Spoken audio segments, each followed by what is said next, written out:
Hello dear students. आज का हमारा जो लेक्चर है वो problem number 4, chapter number 2, first law of thermodynamics. ठीक है बेटा। तो बाकी के 3 प्रॉब्लम इससे पहला जो वीडियो है उसमें हम लोगों ने बना लिए थे, और आज का प्रॉब्लम नंबर 4 जो कि हम यहाँ पे सॉल्व करेंगे। अच्छा, प्रॉब्लम नंबर न्यूमेरिकल नंबर 4 जो है वो क्या है? बहुत ही सिंपल है बेटा। इसमें कहा गया है कि during an isochoric process the internal energy of a gas increases by 300 joule. If no work is done, determine the heat added to a system. भाई देखें, यहाँ पर कोई सिस्टम है, ठीक है। मान लो कि ये आपके पास कोई सिस्टम है, ठीक है। सिस्टम जिसमें आप क्या करेंगे, ये आपके पास कोई सिस्टम है और सिस्टम पे कोई मूवेबल पिस्टन वगैरह XYZ ये पिस्टन रखा हुआ है, ठीक है। ड्यूरिंग एन आइसोकोरिक प्रोसेस, भाई आइसोकोरिक प्रोसेस क्या होता है? आइसोकोरिक का मतलब है कि जिसमें वॉल्यूम में कोई भी चेंज नहीं आए, ठीक है ना। Change in volume is equal to the zero. The internal energy of a gas increases by 300 joule. Isochoric process में क्या होता है कि सिस्टम की इंटरनल एनर्जी में ही चेंज आता है, और सिस्टम की इंटरनल एनर्जी को हम डेल्टा यू से रिप्रेजेंट करते हैं। ये चेंज आता है कितना? 300 जूल का। सही है। If no work is done, भाई वर्क डन तो होगा ही नहीं। क्यों नहीं होगा? क्योंकि वॉल्यूम सेम है, पिस्टन जब मूव ही नहीं कर रहा। हमने तो पढ़ा हुआ है कि वर्क डन किसको कहते हैं?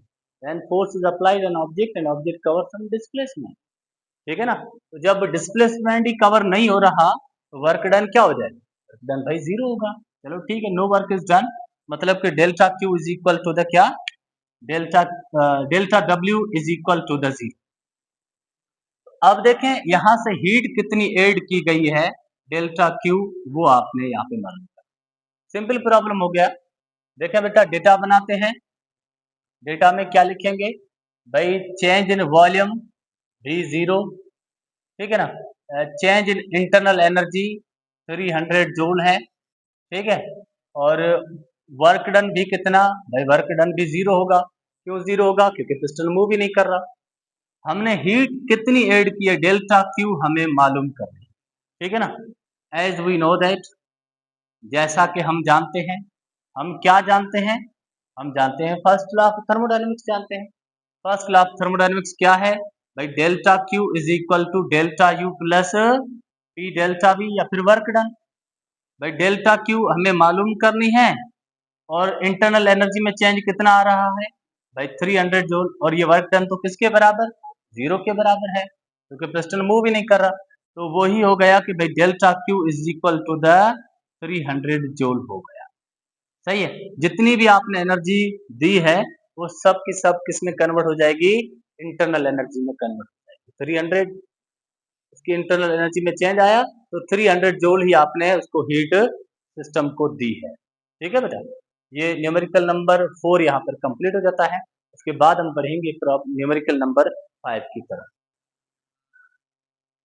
अच्छा बेटा देखें, न्यूमेरिकल नंबर 5, बेटा पूरे चैप्टर के अंदर ये जो आपका न्यूमेरिकल है बहुत ही इंटरेस्टिंग है। और मजे की बात ये कि इसको ना आप भले देखें तो मतलब कि बहुत से टीचर्स ने गलत भी सॉल्व किया हुआ है, ठीक है ना। गलत कैसे कि अकॉर्डिंग टू द प्रोसेस नहीं चला हुआ। जो भी उसमें लिखा हुआ है उसके मुताबिक, जो स्टेटमेंट जिस तरह से है ना, आपने उसी हिसाब से चलना है, ठीक है ना। किस तरह से? जैसे देखें, इस प्रॉब्लम में कहा गया है a gas undergoes a cyclic process. सबसे पहले तो आपको ये पता होना चाहिए कि थर्मोडायनामिक्स के अंदर जब साइक्लिंग प्रोसेस का मतलब क्या है।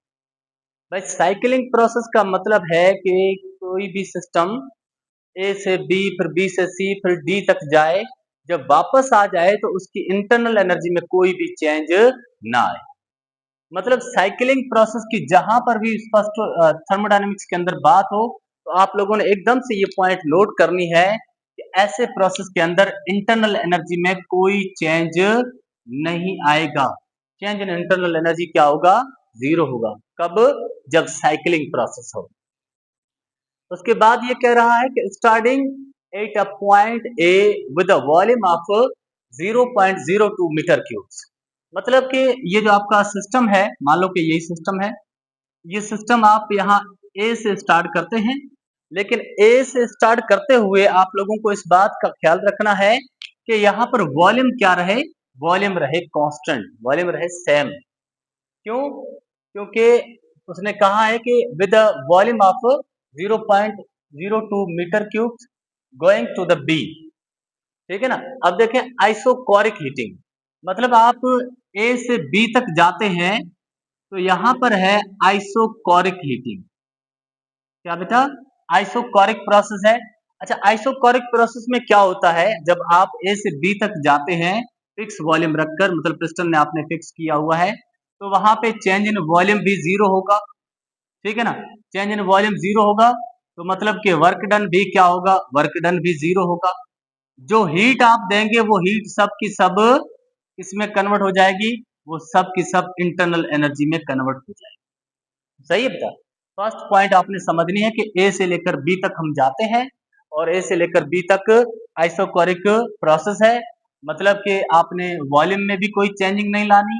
वॉल्यूम, असल वॉल्यूम जो है 0.02 मीटर क्यूब, ये जो वॉल्यूम है वो सेम ही रखेंगे, इसमें कोई चेंजिंग नहीं आनी चाहिए ए से लेकर बी तक जाते हैं। अच्छा, उसके बाद कहता है कि देन टू सी, अब बी से लेकर हम सी तक जाते हैं तो वहां पे होती है आइसोथर्मल एक्सपेंशन। मतलब कि आप बी से लेकर सी तक जब जाते हैं, मान लो कि इस तरह से आप ए से लेकर बी तक गए तो वहां पे वॉल्यूम में कोई चेंजिंग नहीं आई, लेकिन अब बी से आप सी तक जाएंगे तो एक्सपेंशन होगी, एक्सपेंशन होगी, लेकिन कौन सी एक्सपेंशन होगी? Isothermal expansion. अच्छा, आइसोथर्मल एक्सपेंशन में क्या होता है कि भाई आइसोथर्मल का मतलब है कि temperature remain same, temperature remain same के मतलब कि इंटरनल एनर्जी का चेंज किसके बराबर? जीरो के बराबर। अब आप इतनी ही हीट देंगे आइसोथर्मल एक्सपेंशन के अंदर जितना उसने वर्क डन करना है, ठीक है ना। आइसोथर्मल प्रोसेस के अंदर क्या होता है कि इंटरनल एनर्जी में कोई चेंज नहीं आएगा। अब आप यहां से इतनी ही हीट देंगे जितना कि इसने वर्क डन किया। मान लो कि इसने यहां से लेकर यहां तक अगर 4 जूल का वर्क डन किया है तो आपने हीट यहां से 4 जूल ही देनी पड़ेगी, ठीक है बेटा। आइसोकोरिक के अंदर ये वाली बात हो गई कि भाई वॉल्यूम में कोई चेंज नहीं आया, वॉल्यूम में कोई चेंज नहीं आया तो भाई वर्क डन का भी, वर्क डन जीरो के बराबर, जो भी आप हीट देंगे सब की सब इंटरनल एनर्जी में कन्वर्ट होगी। और उसके बाद बी से लेकर सी तक आप जाते हैं तो वहां पर है आइसोथर्मल एक्सपेंशन। आइसोथर्मल एक्सपेंशन में आपने इतनी हीट ऐड करनी है जितना उसने वर्क डन करना है, ठीक है ना। वहां पर इंटरनल एनर्जी में कोई चेंज नहीं आएगा। उसके बाद कहता है कि then to C isothermal expansion and finally back to A. अब सी से दोबारा जब हम ए की तरफ आते हैं, भाई एक्सपेंशन हुई है, ठीक है ना। अब सी से अगर आप वापस ए तक आना चाहते हैं तो आपको इसको क्या करना पड़ेगा? इसको थोड़ा सा कंप्रेस करना पड़ेगा। जब आप कंप्रेस करेंगे तो work is done on the system. जब वर्क ऑन द सिस्टम होता है तो वहां पर इस सिस्टम की इंटरनल एनर्जी थोड़ी सी बढ़ेगी। जो भी बढ़ेगी वो आपने यहां से बाहर की तरफ खारिज करनी है, क्योंकि यहां पर आपने रखना है क्या? आइसोथर्मल। क्या रखना है बेटा? आइसोथर्मल। तो उसने कहा कि देखें, finally back to A, finally C से लेकर हम वापस ए तक आते हैं, इसको कंप्रेस करके ए तक आते हैं। The heat added during the isothermal expansion is 1000 joule। जब ये आइसोथर्मल एक्सपेंशन हुई थी तो उस वक्त हमने जो हीट ऐड की थी वो हमने हीट ऐड की थी कितनी? 1000 जूल की हीट ऐड की थी। And heat rejected during the isochoric heating. भाई जब आप इसको कंप्रेस करेंगे, work is done on the system होगा, तो जो भी हीट बढ़े गई वो आपने हीट यहाँ से बाहर खारिज करनी है। वो हीट आपने कितनी खारिज की है? बाहर की तरफ आपने हीट खारिज की है Q2, मान लो के यहाँ पे 500 जूल, बल्कि मान लो नहीं, ये दिया हुआ है। Calculate the net work done by the system. बेटा प्रॉब्लम थोड़ा सा लेंथी है, लेकिन अगर आप इसको समझेंगे तो बहुत ही सिंपल हो गया। कैसे? भाई देखें, एक्सपेंशन हुई तो आपने हीट ऐड की, मान लो कि ये Q1 हीट आपने ऐड कितनी की? 1000 जूल की हीट ऐड की।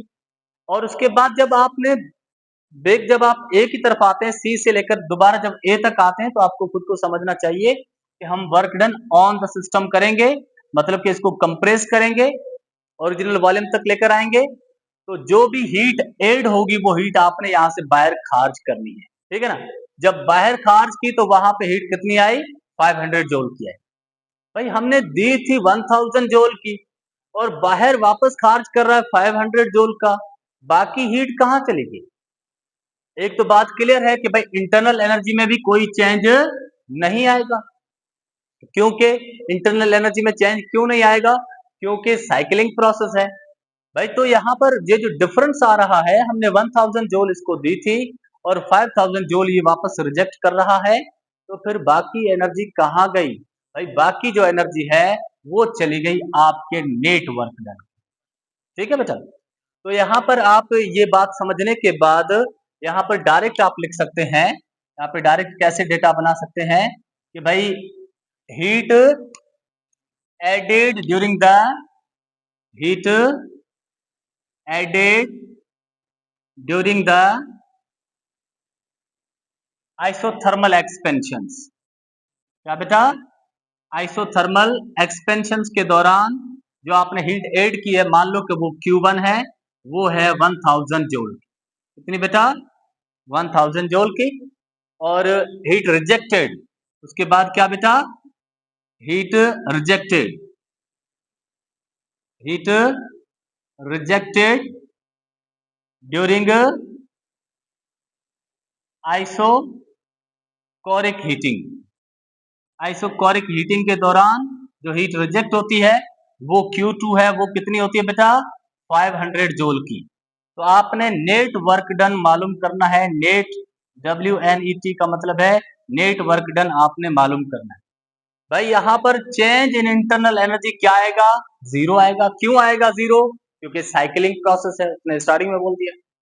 अब देखें बेटा, जब इंटरनल एनर्जी में कोई चेंज नहीं आया, फिर भी इन दोनों एनर्जी में डिफरेंस आ रहा है, वो जो डिफरेंस आ रहा है that is equal to the net work done. तो यहाँ पर नेट वर्क डन बराबर हो जाएगा, नेट वर्क डन बराबर हो जाएगा Q1 माइनस में Q2 के बराबर। अब ये नेट वर्क डन बराबर हो जाएगा कितने बेटा, देखें Q1 कितनी एब्जॉर्ब की, 1000 जूल की एब्जॉर्ब की, माइनस में 500 जूल, ठीक है, क्योंकि 500 जूल बाहर उसने रिजेक्ट की, तो नेट वर्क डन हो गया कितना, नेट वर्क डन हो गया ये भी 500 जूल हो गया। क्लियर बेटा, उम्मीद कि ये बात आप लोगों को समझ आई होगी। अच्छा, ये प्रॉब्लम मैंने पहले ही आपको बताया कि अगर आप देखेंगे तो मतलब बहुत सारे क्वेश्चंस में आप लोगों को हो सके कि ये ना मिले, ठीक है ना। तो ये मैंने इसको सही से सॉल्व किया है, हर एक पॉइंट को समझ समझ कर, मतलब कि आपने इसको सही से समझना है और इसकी स्टेटमेंट अगर आप समझ गए तो फिर ये वाला सॉल्व करना। उसके बाद जो प्रॉब्लम नंबर 7 है, मतलब कि हमने बकाया प्रॉब्लम पिछले लेक्चर्स में कवर किए हुए हैं। प्रॉब्लम नंबर 7 और 8 जो कि हम इसमें करके और ये चैप्टर नंबर 2 के सारे प्रॉब्लम फिर कंप्लीट हो जाएंगे। ठीक है बेटा, चले जी, यहाँ पर प्रॉब्लम नंबर 7 है कि 50 ग्राम पीस ऑफ कॉपर। ठीक है बेटा, मैंने पहले ही बताया हुआ है कि भाई प्रॉब्लम को सॉल्व करने का आसान तरीका ये है कि भाई एक लाइन पढ़ो और फिर उसको डिसाइड करो कि उसमें क्या गिवन है, ठीक है ना, और क्या पूछा गया है। 50 gram piece of copper at 100 degree centigrade, मतलब कि आपके पास एक पीस ऑफ कॉपर है, ये आपके पास मान लो कि एक पीस है, इसका बेटा, कॉपर का, सही है, पीस ऑफ कॉपर जिसका मास है, मास इसका मान लो कि M1 मास है, वो है 50 ग्राम्स। कितना बेटा, 50 ग्राम्स। और उसके बाद एट 100 डिग्री सेंटीग्रेड, इसका जो टेम्परेचर है उस वक्त, ये T1 इसका टेम्परेचर है 100 डिग्री सेंटीग्रेड, मतलब कि बहुत ज्यादा गर्म है। Is placed in 200 grams of water, ये जो यहाँ पर पीस है किसका, कॉपर का, जिसका मास 50 ग्राम है और टेम्परेचर 100 डिग्री सेंटीग्रेड है, इसको अगर हम इंटर कर देते हैं, पानी के अंदर रखते हैं, मिसाल के तौर पर ये आपके पास बीकर है, ठीक है, ये पानी जो कि इसमें है कितना, वाटर इसमें है कितना बेटा, वाटर इसमें है, वाटर का मास जो कि M2, ये है 200 ग्राम्स। कितना बेटा, 200 ग्राम्स है। इसमें ये वाला पीस जो है वो उठाकर गर्मा गर्म हम इसमें डाल देते हैं, ठीक है ना। जो कॉपर का पीस है वो हमने पानी के अंदर रख दिया। वाटर, पानी जिसका पहले टेम्परेचर था, पानी का जो टेम्परेचर था वो T2, मान लो कि T1 ही, लेकिन डैश लगा दो यहाँ पर। ये जो पानी का टेम्परेचर है T1 वो है 20 डिग्री सेंटीग्रेड। इतने टेम्परेचर पे जो पानी है उसमें हमने ये कॉपर का पीस इंटर किया है जिसका टेम्परेचर 100 डिग्री सेंटीग्रेड है, ठीक है। The final temperature of the system becomes, मतलब जब हम इसको ऐड कर देते हैं इसके अंदर तो इसका जो फाइनल टेम्परेचर है, मतलब कि ये जो T2 जो है वो आपके पास है 30 डिग्री सेंटीग्रेड। T2 जो कि कितना है, 30 degree centigrade. Calculate the specific heat capacity of the copper, बताएं कि जो कॉपर है इसकी स्पेसिफिक हीट कैपेसिटी C1 ये कितनी होगी, ये आपने मालूम करनी है। जबकि specific heat capacity of the water जो C2 है, C2 specific heat capacity of the water वो है कितनी बेटा, 4.18 जूल पर ग्राम पर डिग्री सेंटीग्रेड। अच्छा, इसको मैं ब्लू से लिखूंगा क्योंकि ये स्पेसिफिक हीट कैपेसिटी किसकी मालूम करनी है, हमें कॉपर की मालूम करनी है। अब देखें बेटा, एक तरह से जो मैंने यहाँ पर ब्लू में लिखा है वो सब डेटा मेरे पास कॉपर के लिए है, और जो मैंने ब्लैक में लिखा वो सब की सब डेटा मेरे पास पानी के लिए, वाटर के लिए है, ठीक है बेटा। अच्छा, अब देखें प्रॉब्लम बहुत ही सिंपल हो गया। भाई क्या होगा, जो ज्यादा टेम्परेचर की जो भी कॉपर का जो भी पीस है वो जब हम इसमें ठंडे पानी के अंदर डालेंगे तो फिर वो क्या है, वो क्या करेगा, वो अपनी हीट लॉस करेगा और जो पानी है वो हीट को गेन करेगा, ठीक है ना। Law of heat exchange, heat lost by the hot body is equal to the heat gain by the cold body, दोनों ही बराबर आते हैं, ठीक है ना। तो उसी हिसाब से हम इस क्वेश्चन को सॉल्व करेंगे, लेकिन उससे पहले ये डेटा एक बार फिर से थोड़ा सा इसको समझ लें। इसने सवाल में कहा कि भाई टेम्परेचर जो कि कॉपर का पीस है जिसका मास है 50 ग्राम और उसका टेम्परेचर है 100 डिग्री सेंटीग्रेड, उसको हमने पानी के अंदर डाला जिस पानी का मास है 200 ग्राम, और उसमें पहले उसका पानी का टेम्परेचर 20 डिग्री सेंटीग्रेड था, और जब हम इसको ऐड कर देते हैं तो इसका दोनों का जो कंबाइन का टेम्परेचर है, मतलब ये अपनी हीट लॉस करता है, वो हीट गेन करता है, फिर इस तरह से मतलब कि इक्विलिब्रियम पोजीशंस में आते हैं तो वहां पर इसका टेम्परेचर हो जाता है 30 डिग्री सेंटीग्रेड। बताएं कि कॉपर के पीस की हीट कैपेसिटी क्या है, वो हमने मालूम करनी है, ठीक है बेटा। सिंपल हमारे पास डेटा बनेगी। डेटा कैसे बनाएंगे, देखें बेटा, mass of copper, mass of copper मतलब के M1 कह लो। M1 कितना बेटा, 50 ग्राम है, ठीक है बेटा।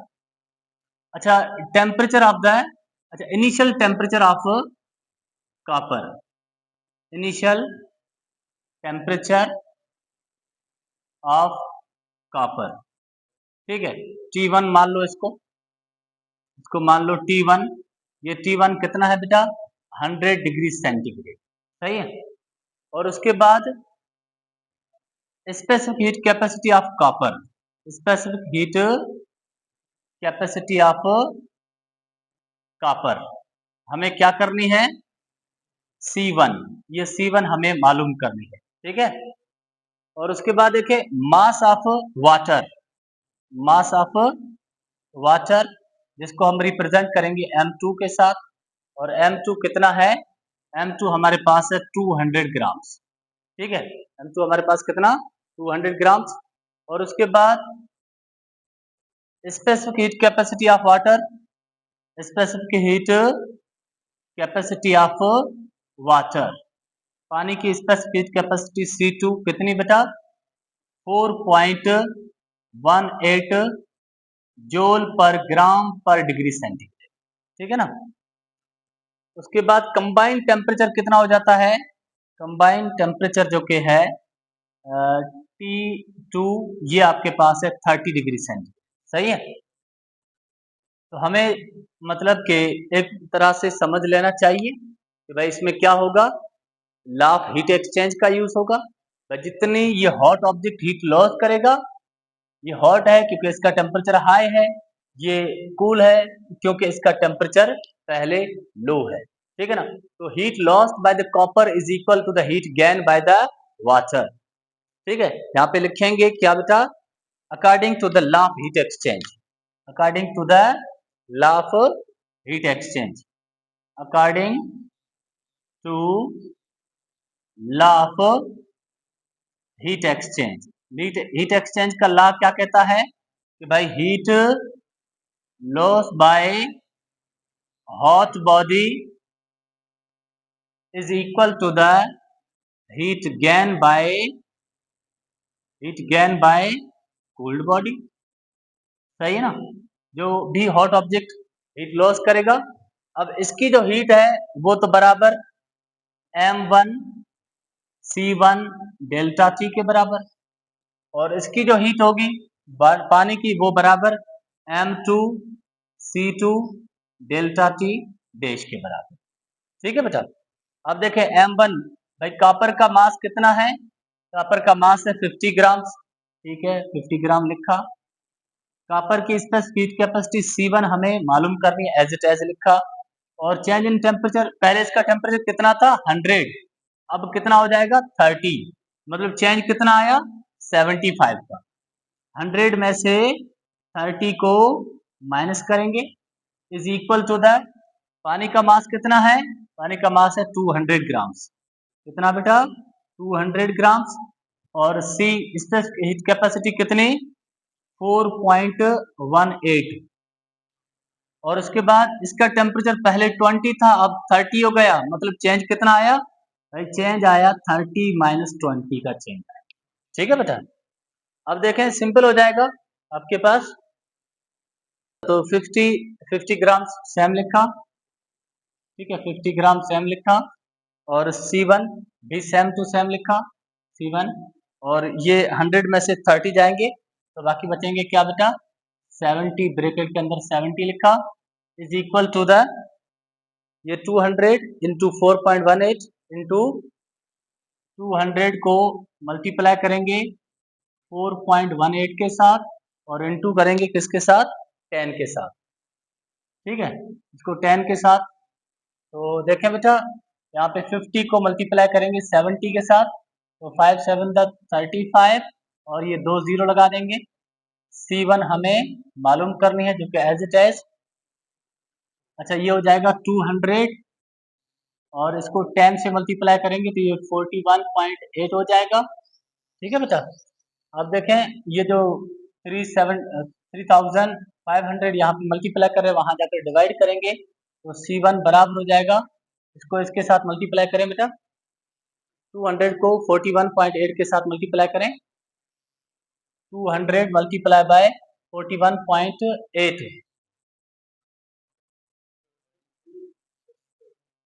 8360,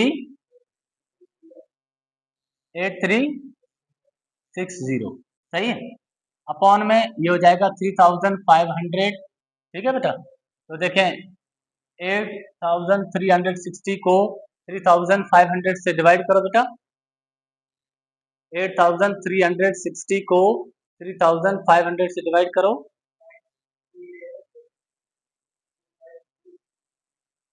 88, ठीक है, जूल पर ग्राम पर डिग्री सेंटीग्रेड, ये आपके पास स्पेसिफिक कैपेसिटी बन जाती है किसके बेटा कॉपर की 2.38 जूल पर ग्राम पर डिग्री सेंटीग्रेड, ठीक है बेटा।